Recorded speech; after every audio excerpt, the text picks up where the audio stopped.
这座山呢，在清朝的时候，古图上就已经记录它的存在。那原来有3座山，那随着市区的发展，那现在最明显的就只有这座山了啊。在日本时代，也是我们成功国小小朋友远足的一个地方，所以我们也有历史的影像。那这座山承载了非常多的一个历史的一个记忆，那也在我们水交社里面啊是一个亮点。那我们也欢迎我们的市民呢，能够到桂子山这边来哈，登高揽胜。那一方面也可以回顾过去我们整个府城的一个历史的意象。那大家也可以往西看一下，尝试的我们看向海边啊，因为在日本时代它有一个地名叫做细涧之丘，也就是说在这个丘的上面我们可以看到潮汐。我们找到最早的旧照片就是1938年，然后明治公学校的小朋友。他就是从市区远足到这个地方。那我们看到这个凉亭呢，都是通透的，只有柱子，每个角落呢都是3根柱子，非常特别的一个通透的一个凉亭。屋顶这上的平板有一个三角点，那个地板也有一个三角点，是当时候日本人就是在这边当作是一个测量的一个点，然后连勤的测量点也是设在这个地方。当初在那个桂子山还没有整治之前。整个山几乎都是流浪狗盘踞在这个桂子山上面挖了非常多的狗洞。经过这几年以后，桂子山的整治已经好了以后，我本身在我们关怀祭典也带我们大城里的长辈，将近40个人来桂子山参观。我们由后面的无障碍到桂子山的上面，到上面以后，由桂子山的上面。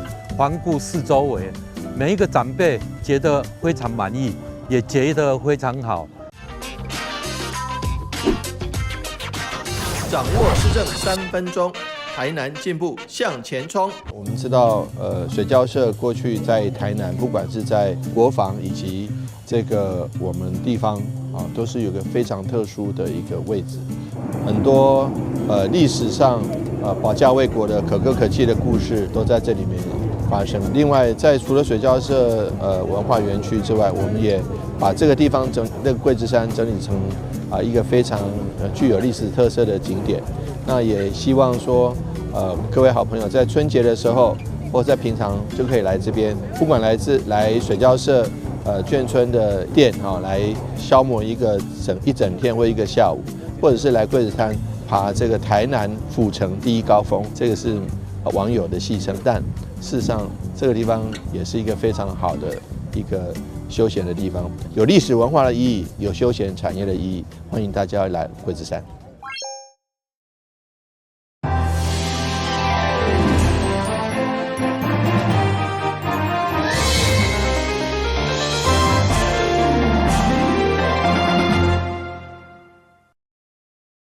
大家好，我是柯曼晶，欢迎收看2月13号礼拜四中嘉台南地方新闻。旧历正月10个元宵节，安平开台天后宫举办拔菇比赛，蜜蜂准备了4只钱菇，一共40斤到100斤的米菇。另外，还有叶米菜活动。虽然热天大好，也是吸引真侪民众来参加。侪人行伫雨伞地带卡，台顶出的卖菜拢跟安平妈祖有关，摇着的还佫有现金红包，看电视会当早转去厝。上元姑博平安赚大钱，安平开台天后宫延续传统，伫元宵节暗时博钱菇。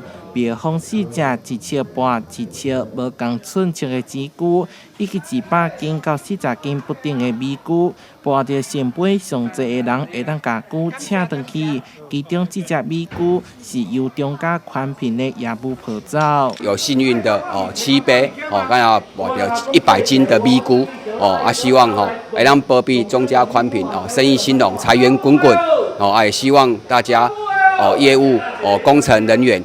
出入平安顺利。依照习俗，米菇爱先伫厝内供奉3天，头尾家己留落来食，身体部分分散予大家保庇平安，嘛祝福公司业绩强滚。但来新闻说话采访报道。国立成功大学艺术中心邀请台南新锐艺术家陈玉荣，登出无限地狱陈玉荣个展，用声音来创作，佮加上即马上行的 AI 技术，欢迎大家做伙来感受科技甲艺术的魅力。1989年出生伫台南的少年艺术家陈玉荣，伊的创作以互动关系为出发点。即届无限地狱个人的展览，主要以声音为核心，结合人工智慧的技术，利用声音媒介作为创作的元素，甲着过去艺术中心静态的展览无同，希望透过数位多媒体以及 AI 来呈现声音、光线甲影像的效果。探索人甲机器的关系无限的可能。这一次的展览主题叫做无限地狱。那我主要是透过 AI 的这个工具，从语言、从声音到文字，去透过一个新的技术去重新进行转化。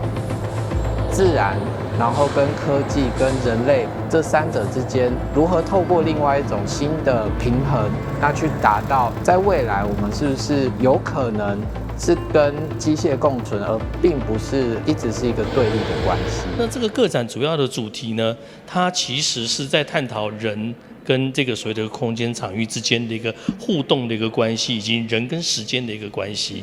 那么它在这个里所用的一些媒介呢，它除了一些影像以外，它也有用到 AI 的技术。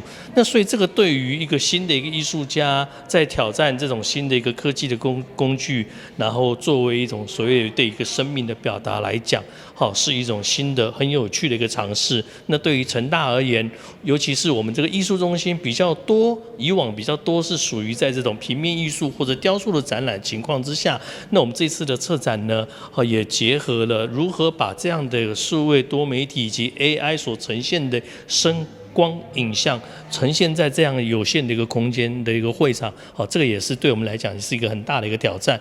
即届展览展现的3件主要作品，每一件拢是以 AI 技术甲着声音作为核心，对声文到文字展现声音的这种面貌。这项展览对今日起一直到2月底，新台艺术中心欢迎各界到场来参观，共同探索艺术甲着科技之间的无限可能。台南新闻林根采访报道。一位84岁老先生因为脸部线肥大，长期拢有交接问题。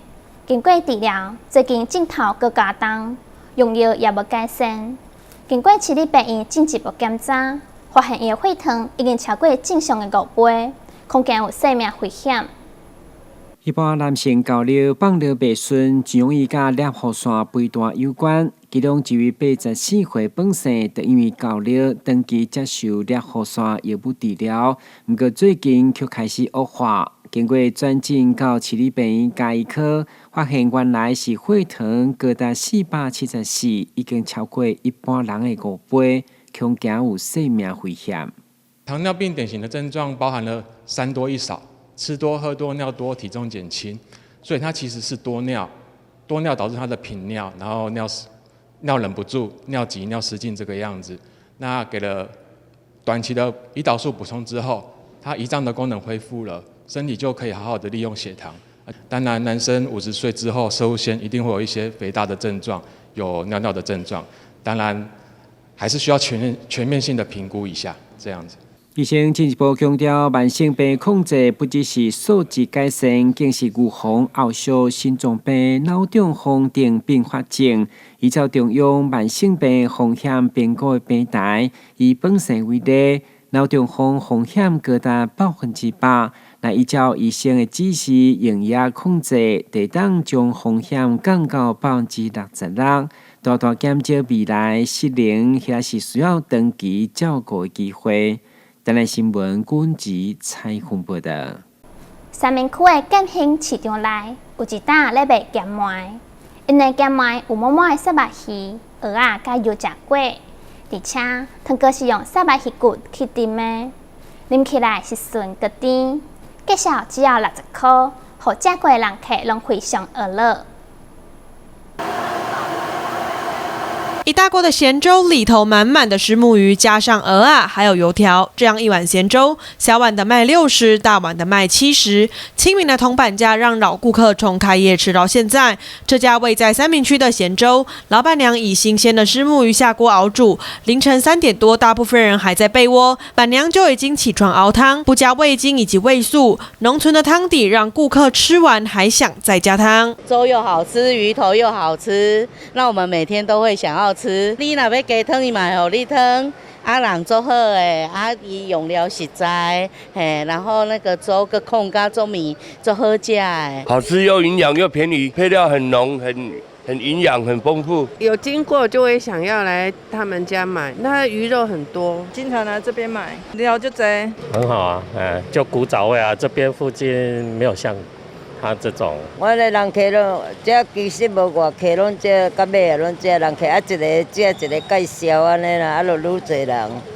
踮到伫这阿伯已经俺食了过，食了年外，伊一天拢会食2顿，下早一顿，中昼过来。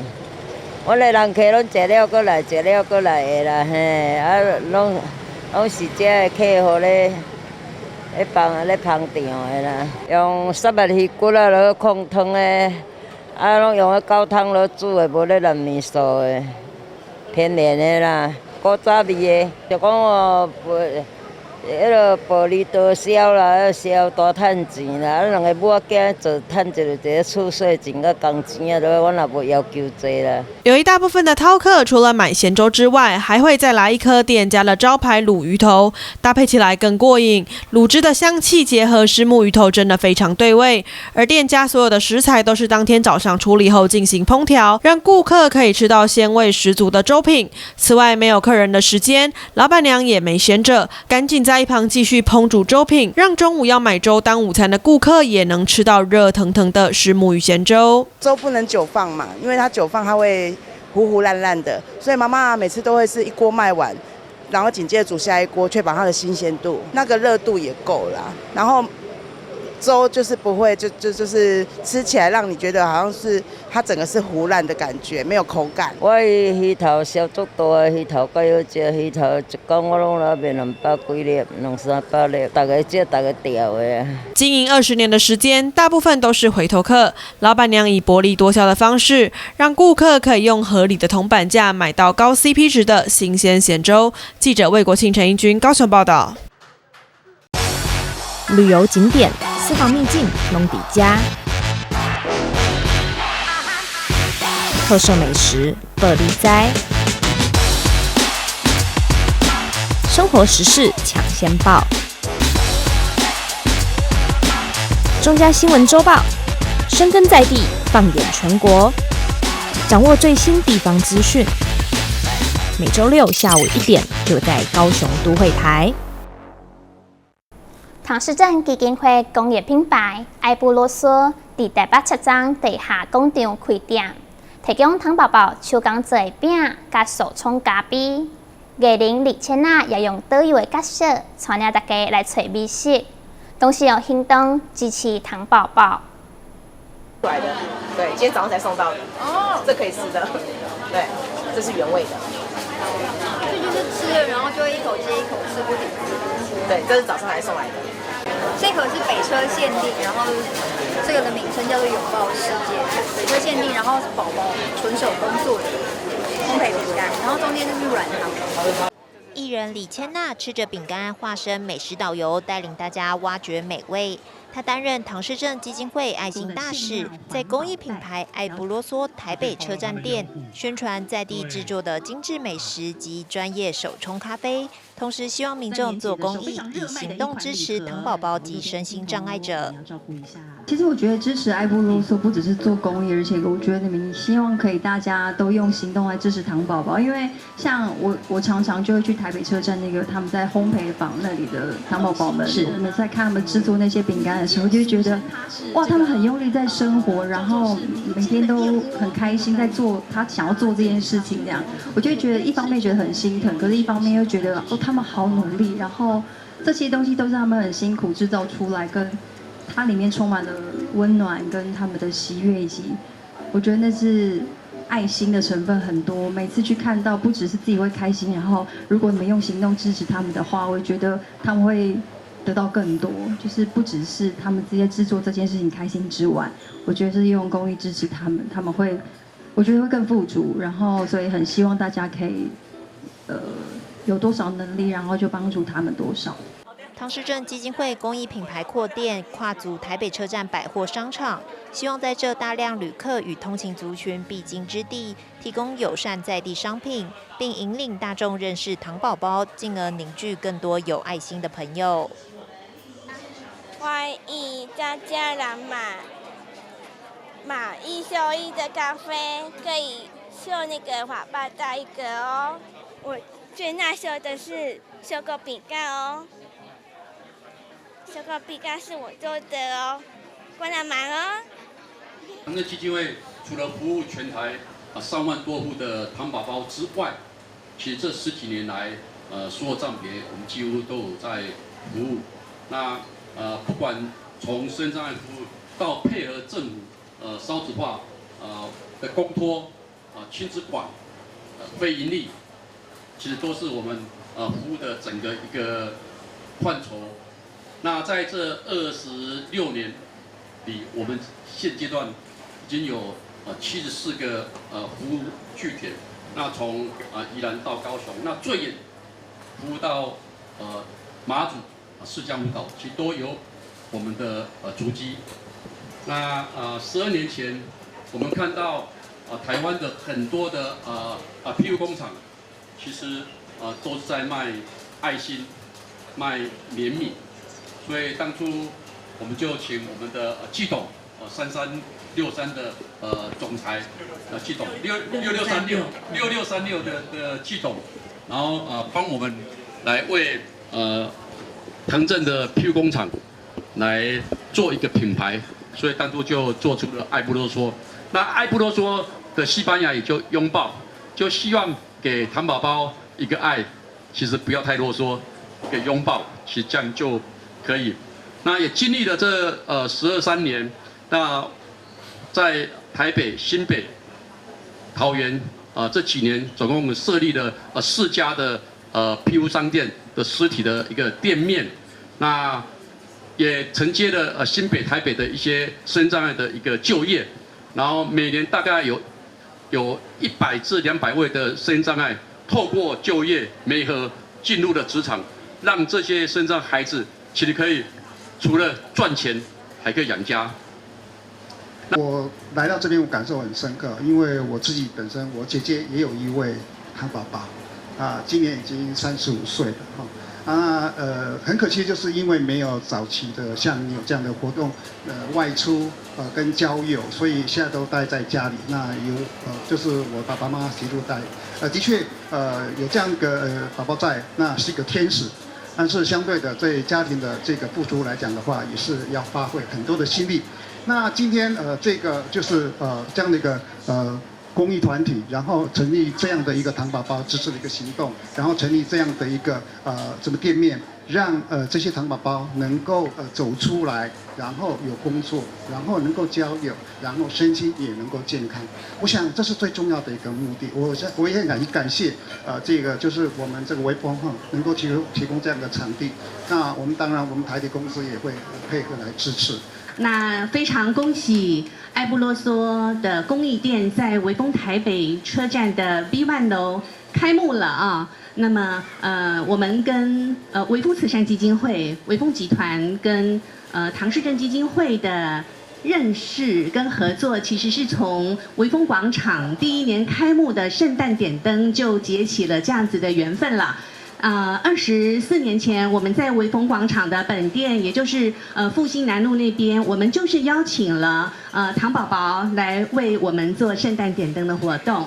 那我们也很感谢就是林董事长从这么的关心服务糖宝宝的一些从早疗庇护工厂以及一些就是教育训练，让糖宝宝跟所有的小朋友一样有平等的受教育以及训练的机会。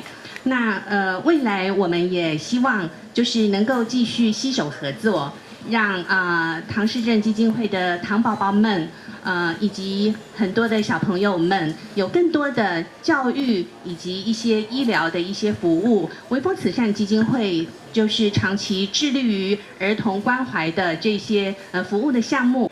庆祝北车店盛大开幕，爱不啰嗦也推出限时优惠，包括咖啡与手工饼干买1送1，指定商品赠咖啡，指定礼盒享75折优惠等。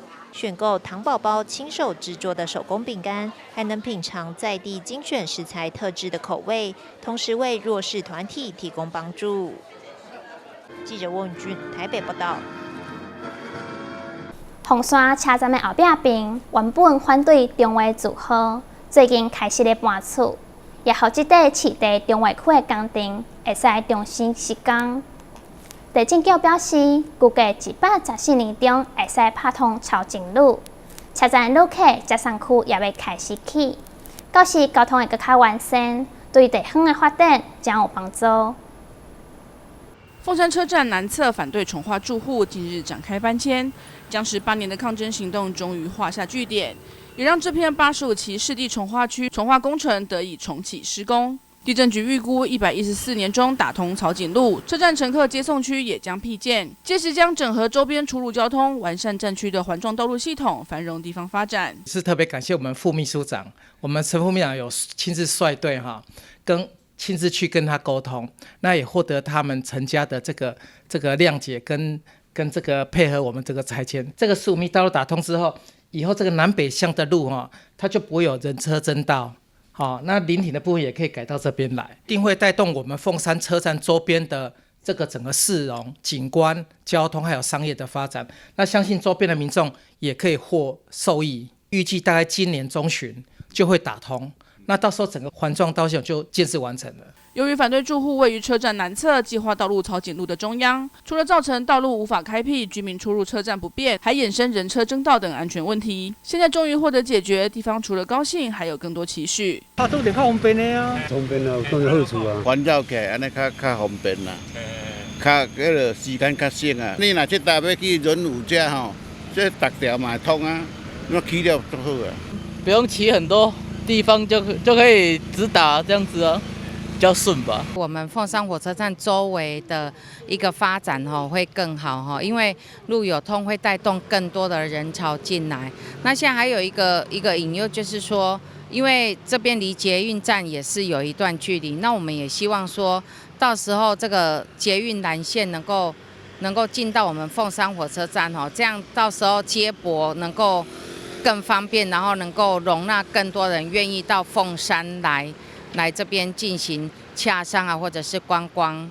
除了交通整合外，市府也将就车站旁草公圳进行景观再造，并沿线优化，增加地方美观及特色观光，再现凤山车站新风华。记者张世明高雄报道。嘉南市安乐高中学生林宇贤、张雅柔伫物理老师刘玉琪的指导之下，开发出漂浮型震荡冲击式波浪能转换器。得到2024台湾国际科学展览会等几个学大奖，展现出优秀的创新研发实力。这套波浪发电装置利用海浪升降带动浮筒，透过转动套筒连接进行发电。一起看到一篇新闻的期刊，然后最后我们发想出的就是用2个圆筒的方式来进行发电，然后最后再进行很多代的改良。我们是从国2升国3的时候，那个时候是第一次接触了一个叫做海洋能源的创意实作竞赛，然后在那个竞赛，我们就是要自己制作出一台波浪能发电机。然后呢，我们就从国中就做到现在高3，那做了大概快4年的时间。那直到现在呢，就是做我们这一台第3代的装置。然后我们还有针对我们未来的研究做很多的一些改良还有规划。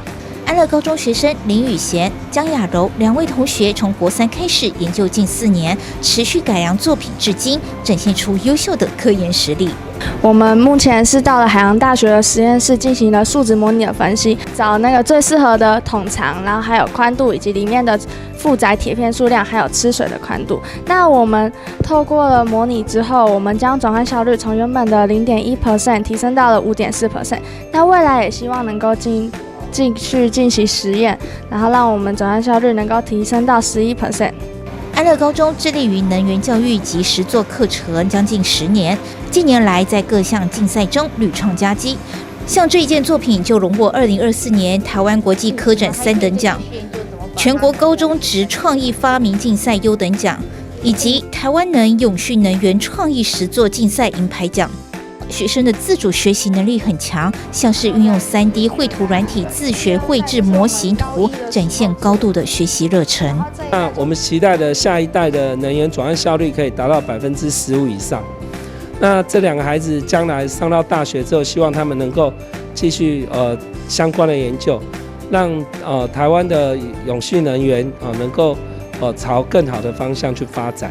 这项漂浮型震荡冲击式波浪能转换器装置，展现学生的科研能力，也为台湾海洋能源开发提供新的可能。记者蔡小军基隆报道。感谢您收看2月13号中嘉台南地方新闻，我是柯曼晶，咱再会。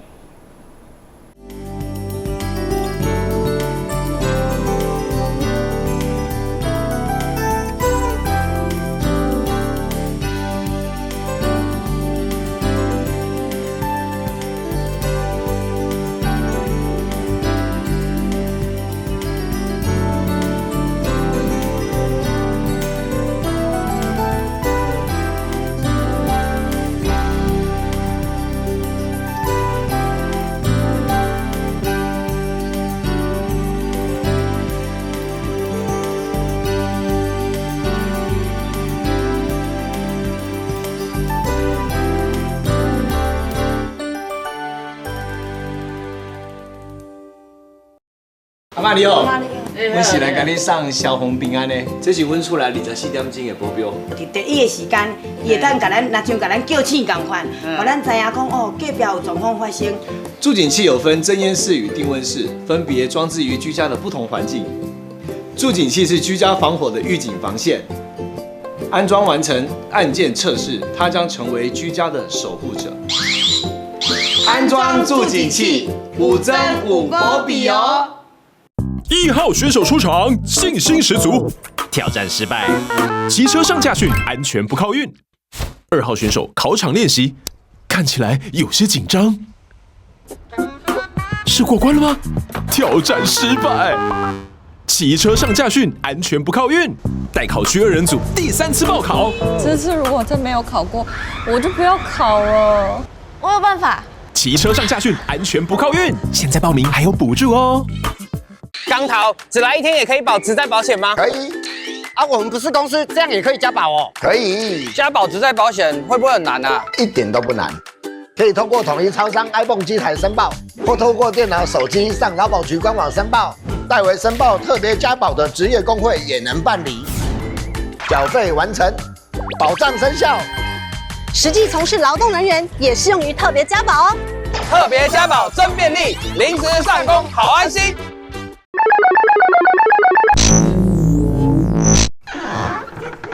很棒，单光随手关灯还不够，换装 LED 灯泡可以再省68照明用电，清洁滤网可以再省18冷气用电。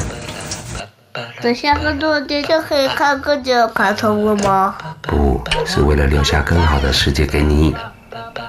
爸，我爱你。我也爱你。投资型诈骗，你是否曾经在社群网站上看过一些关于轻松赚大钱的广告？事实上，这类型的诈骗手法往往以快速致富作为卖点，吸引被害人上当，并以不真实的小额获利，逐渐降低被害人警戒心，引诱被害人开始大量投资。等到被害人真的大量投资之后，随即捐款而逃。千万别上当啊！轻松致富多陷阱，脚踏实地最实在。你听过只差确认吗？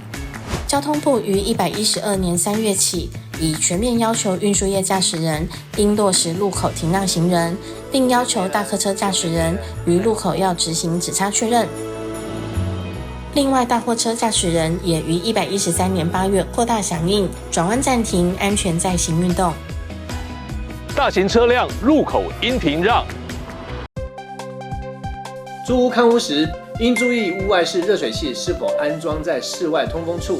如热水器装在室内，则需选择有强制排气功能的热水器或